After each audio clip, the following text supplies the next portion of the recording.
खासतौर पर अगर हम इंडिया पाकिस्तान के तनाजुर में देखें तो इंडिया ने जितनी मईशत अपनी एक उसका साइज़ बड़ा किया है, जितना वो बाकी ममालिक के लिए, दुनिया के लिए इस खित्ते में सबसे इम्पॉर्टेंट कंट्री बन चुका है और जो उसको मुख्तलिफ आलमी मामलात के तनाजुर में अहमियत उसको मिलती है। पाकिस्तान वर्सेस इंडिया पार्टीशन हुआ था ना, 2 टीमों ने मैच शुरू किया। हमें 2024 में ये पब्लिकली अनाउंस कर देना चाहिए कि हमारी टीम मैच हार गई है। कि सरकारी खर्च पर पीएचडी करते हुए बैरून मुल्क जाने वाले 99 स्कॉलर्स ही गायब हो गए। ये रिकॉर्ड देखें जरा। 1.5 बिलियन रुपीस की investment from the higher education commission इन लोगों के ऊपर, और ये जाके स्किप हो जाते हैं। खलीजी ममालिक की हुकूमतें पाकिस्तानी गवर्नमेंट से कंप्लेन करती रही हैं कि पाकिस्तानी शहरी उनके ममालिक में गैर कानूनी सरगर्मी और मकामी इक़दार की खिलाफवर्जी में मुलविस पाए गए हैं। लेकिन पाकिस्तान में तो हम अपने हालात देखें तो हम तो पीछे की तरफ गए हैं। हमने तो अपनी मईशत हमारी इस वक्त ये है कि हर वक्त हमें डिफ़ॉल्ट के खतरे लाक रहते हैं, हर वक्त हम कर्ज मांगते फिर रहे होते हैं, हर वक्त हमें बस कुछ मजीद पैसे चाहिए होते हैं कि 2 महीने हमारे और गुजर जाएं। सुमिंदा, ये जो आपने थीसिस पेश किया है ना, ये बिल्कुल ठीक है, लेकिन आप एक चीज़ को ज़हन में रखें कि इंडिया ने अपनी आबादी को ही अपना हथियार बनाया और इसमें उनके सियासतदानों ने हमेशा से एक पॉजिटिव किरदार अदा किया। ये सब बातें जिनका नक्शा भी खींचा गया, ये पाकिस्तान के इमेज के लिए तबाहकुन है। रातों रात मईशत न बनती है न बिगड़ती है, ये जहन में रखें। पाकिस्तान में हर बरसर इक़्तिदार आदमी इसकी तबाही में मुकम्मल हिस्सा डाला है। अब वो वाले दौर ख़त्म हो गए कि पाकिस्तान की मोहब्बत में आपके साथ कोई आ जाएगा। आप देखें कि अब हमारे जो दोस्त ममालिक हैं, इस्लामी बरादर ममालिक हैं, सब वो सब कहते हैं कि अच्छा हम इन्वेस्टमेंट करेंगे, तो बताएं। तो चलिए आप इस हद तक तो इत्तेफाक करते हैं। तो ये कहना कि ये एक्सेप्ट नहीं करना कि मैच हार गया हूं और बकवास करते रहना कि नहीं बॉलर अच्छा नहीं था, सेलेक्टर अच्छा नहीं था, ये नहीं था, ये नहीं था, पिच अच्छी नहीं थी, एम्पायर ठीक नहीं था। In the last 74 year if somebody say we have won the match then he is a fool. लेकिन मुसीबत ये है, हमारे यहाँ दिमाग इस्तेमाल करने का रिवाज ही नहीं है, खोपड़ियाँ खाली हैं। ग्रीस में और सऊदी अरब में हज़ारों पाकिस्तानी कैद हैं, अब उनका कोई पुरसाने हाल नहीं है, फिर उन्हें वहाँ सजाएं हो जाती हैं, उसको परसू नहीं किया जाता। फिर हम खबरें तवातर से सुनते आए हैं कि हमारी एयरलाइन के अमले के अफराद स्किप हो जाते हैं। मैं भी पाकिस्तानी हूँ, हर एक की तरह पाकिस्तानी हूँ, मुझे भी बड़ी तकलीफ होती है कहने में कि पाकिस्तान मैच हार गया है, मगर हार गए। आज आपकी आइंदा नस्लें गिरवी पड़ी हैं, बिके हुए हैं, रहन पड़े हैं आपके वो बच्चे जो अभी पैदा भी नहीं हुए। तो अब जो दुनिया है वो उसका सेटअप, उसका स्पेक्ट्रम, उसका पर्सपेक्टिव बिल्कुल एक डिफरेंट हो चुका हुआ है और लोग उसी को अहमियत देते हैं जिसकी मईशत स्ट्रांग होती है, जिसके पास अब पाकिस्तान इतनी बड़ी हालांकि मार्केट बन सकता है, लाइक इंडिया जहाँ पे 1 अरब से ज़्यादा आबादी है, पाकिस्तान की भी 25 करोड़ आबादी है, तो पाकिस्तान भी बड़े ज़्यादा ममालिक के, जो ज़्यादा आबादी वाले ममालिक हैं उनकी सफ़ में। लेकिन जिस तरह से इंडिया ने अपने लिए रास्ते खोले हैं उस तरह हम नहीं खोल सके। तो इस बात को भी तो हमें कहीं ना कहीं एड्रेस करना है कि सिर्फ हमने दिफाई उसके तौर पर यकीनन उस पर कोई कॉम्प्रोमाइज़ नहीं होना चाहिए, दिफाई तौर पर हमें मजबूत होना है, लेकिन मजबूती सिर्फ हथियारों से नहीं आएगी। वो जब तक हमारी मईशत मजबूत नहीं होगी, जब तक हमारा सिस्टम मजबूत नहीं होगा, हमारा इंफ्रास्ट्रक्चर मजबूत नहीं होगा, हमारा ओवरऑल जो एक इस वक्त हर वक्त हम एक क्योस की कैफियत में रहते हैं, जब तक ये चीज़ें हमारी सेटल नहीं होंगी तो उस वक्त तक हम क्या कहें कि जी हम इंडिया से मुकाबला कर सकते हैं या उस तरह। हमारे लिए तो अगर किसी ने हमें नुकसान पहुंचाना है तो वो इतना भी अगर कर ले कि अपना असर रसूख इस्तेमाल करे और अगर हमारे कर्ज बंद हो जाएं, कर्जे रिस्केड्यूल ना हो, तो हमारे लिए तो 4 दिन गुजारने मुश्किल हो जाएंगे। उसको अटैक करने की क्या ज़रूरत है हमारे ऊपर। सुमिंदा, ये जो आपने थीसिस पेश किया है ना, ये बिल्कुल ठीक है, लेकिन आप एक चीज़ को ज़हन में रखें कि इंडिया ने अपनी आबादी को ही अपना हथियार बनाया और इसमें उनके सियासतदानों ने हमेशा से एक पॉजिटिव किरदार अदा किया। वहाँ पे उनके जो सियासत देखें, किसी भी कौम को लेके चलना उसके लीडरों ने होता है। वहाँ पे उस तरह से आप देखें शख्सियत परस्ती है, लेकिन शख्सियत परस्ती का ये मामला नहीं है कि तमाम जमातें जो हैं वो सिर्फ अपना ये फैसला करें कि हमने इक़्तिदार की लस्ट में ही रहना है, हमने मुल्क को पीछे धकेलना है। यहाँ हमारा अलमिया ये रहा है कि हमारे यहाँ उस तरह से जमहूरियत पनप नहीं सकी, हमारे यहाँ जमहूरी इदारे पनप नहीं सके और हमारे यहाँ उस तरह से सियासी जो हमारे रहनुमा हैं वो अपने ही ज़ाती मफाद में रहे हैं, उन्होंने मुल्क के मफाद के लिए कोशिशें जो हैं उस तरह से नहीं की। अब मामला ये है कि अगर रवायती जंग नहीं है ना, तो उसकी बुनियादी वजह यह है कि दोनों ममालिक जो हैं वो एटम बम रखते हैं, एटमी कुव्वत है। अगर एटमी कुव्वत ना हो, पाकिस्तान ने धमाका ना किया होता, तो फिर आप आज ये बात नहीं कर सकती थी कि जी रवायती जंग नहीं है। अब ये जो मामला है उसमें आपको एक बात ज़हन में रखना होगी कि पूरी दुनिया में अब जो मामला है वो तो हर बिजनेस का मामला है, कुछ लो और कुछ दो।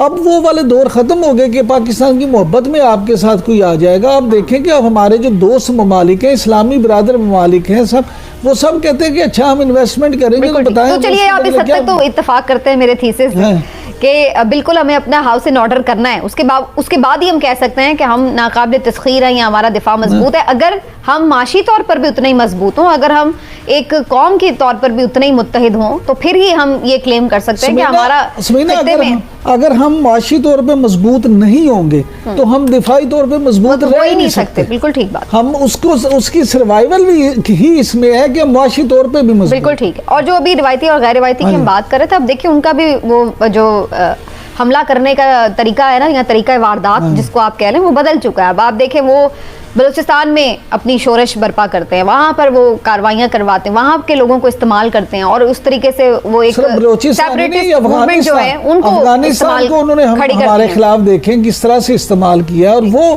तो ये सब चीज़ों का अगर पाकिस्तान ने मुकाबला करना है या उनको काउंटर करना है, तो फिर उसके लिए हमें उसकी स्ट्रैटेजी भी उसी हिसाब से ही बनानी पड़ेगी। ये दुकान जो आपकी है ना, ये फाइनेंशियल साइड की, ये नहीं चल सकती। ये मुल्क की रियासत बैठ गई है, ये नहीं चल सकती।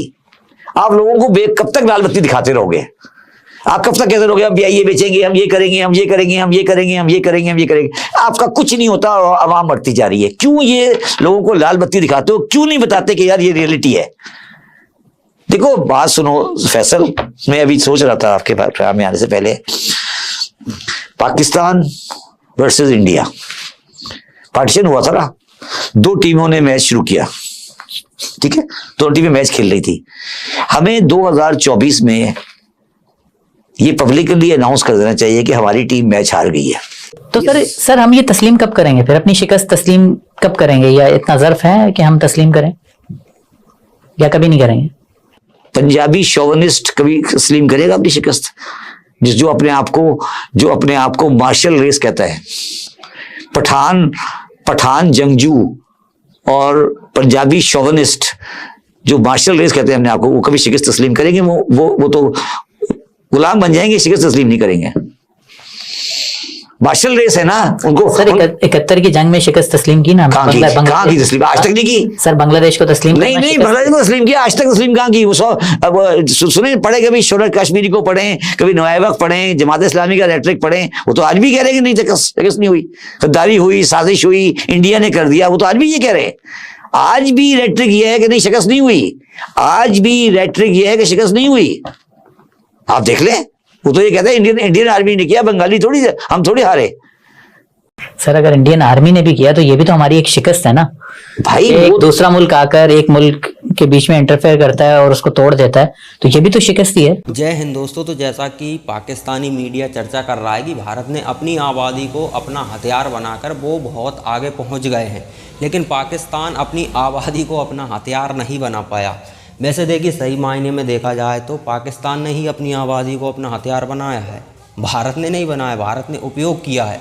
अब जैसे कि भारत के प्रधानमंत्री हैं, तो भारत में पब्लिक के पास पानी नहीं पहुँचे, बिजली नहीं पहुँचे, ये चीज़ें नहीं पहुँचे, लेकिन प्रधानमंत्री के पास पहुँचेंगी ना, तो वो प्रधानमंत्री को फिक्र है या नहीं है कि भारत के हर व्यक्ति तक इंटरनेट भी पहुँचे, पानी भी पहुँचे, बिजली भी पहुँचे, तो ये उनकी जिम्मेदारी है। तो हथियार कौन बनाते हैं? जो उनको नहीं देखते पब्लिक को, वो अपना अपना देखते हैं। जैसे कि पाकिस्तान के प्रधानमंत्री को कोई दिक्कत होगी, वहाँ के जो भी लीडरशिप है उसे दिक्कत नहीं होगी, भारत की लीडरशिप को भी दिक्कत नहीं होगी अगर वो चाहें तो, क्योंकि पब्लिक से ज़्यादा इम्पोर्टेंट लोग हैं वो। अब वो चाह रहे हैं कि हर घर बिजली पहुँचे, हर घर लाइट पहुँचे, हर घर पानी पहुँचे, तो स्वाभाविक है इसे कहते हैं उपयोग करना, जिससे पूरे देश का भला होता है, पूरा देश एक साथ आगे बढ़ता है। आबादी का उपयोग करना, लेकिन आबादी को हथियार बनाना यानी कि उसी आबादी को लूटना, उसी आबादी के नाम पे दुनिया से पैसे लेना और खुद डकार जाना। आपको एक एग्जांपल देता हूँ मैं।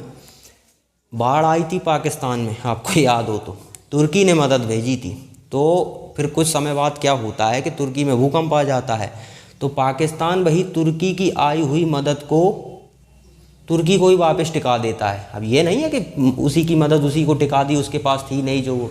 मैटर ये नहीं है, मैटर ये है कि तुर्की ने जो मदद भेजी थी वो इतनी तो नहीं भेजी होगी कि वहाँ के लोगों को मतलब डबल इन्होंने बांट दी हो और बच गया हो, ऐसा तो होगा नहीं। यानी कि इन लोगों ने जो बाहर से मदद आई थी उसी को डकार गए, मतलब पब्लिक तक पहुँचाई भी नहीं। तो ये है पाकिस्तानियों की सही हथियार के रूप में पब्लिक को इस्तेमाल करना। तो ये बात भारत के लिहाज से ठीक नहीं है कि भारत ने अपनी आबादी को हथियार बनाया है।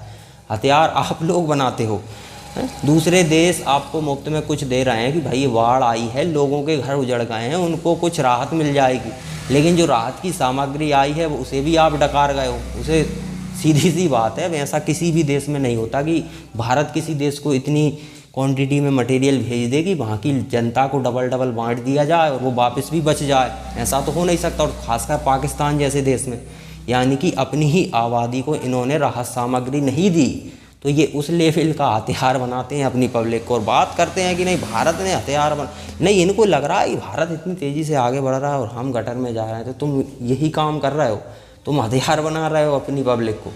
पब्लिक को हथियार नहीं बनाया जाता, पब्लिक का उपयोग किया जाता है एक राष्ट्र के रूप में। राष्ट्र के रूप में अगर निर्माण किया होता तो तुम्हारे यहाँ इतनी आबादी है, दुनिया भर की फैक्ट्रियाँ तुम्हारे देश में होती, लेकिन एक फैक्ट्री खुलती है अगले दिन उसे लूट लेते हो, क्योंकि तुमने उनके दिमाग में वही भरा है कि तुम्हारे लिए ही है, जैसा जब चाहे लूट लेना, तो बेचारे लूट लेते हैं, वो भी क्या करें, उनके पास भी कुछ है नहीं। तो इस तरह से लूटेंगे तो सीधी सी बात है कोई कंपनियां नहीं आएगी तो ये आबादी किसी काम की नहीं रहेगी, बस भीख मांग सकती है। तो वो भीख मांग के काम चल रहा है तो चलने दो जब तक चलेगा। तो हथियार बनाओगे तो फिर ये करना पड़ेगा, उपयोग करोगे वो भारत ने किया है, भारत ने हथियार नहीं बनाया, भारत ने उपयोग किया है जनता का।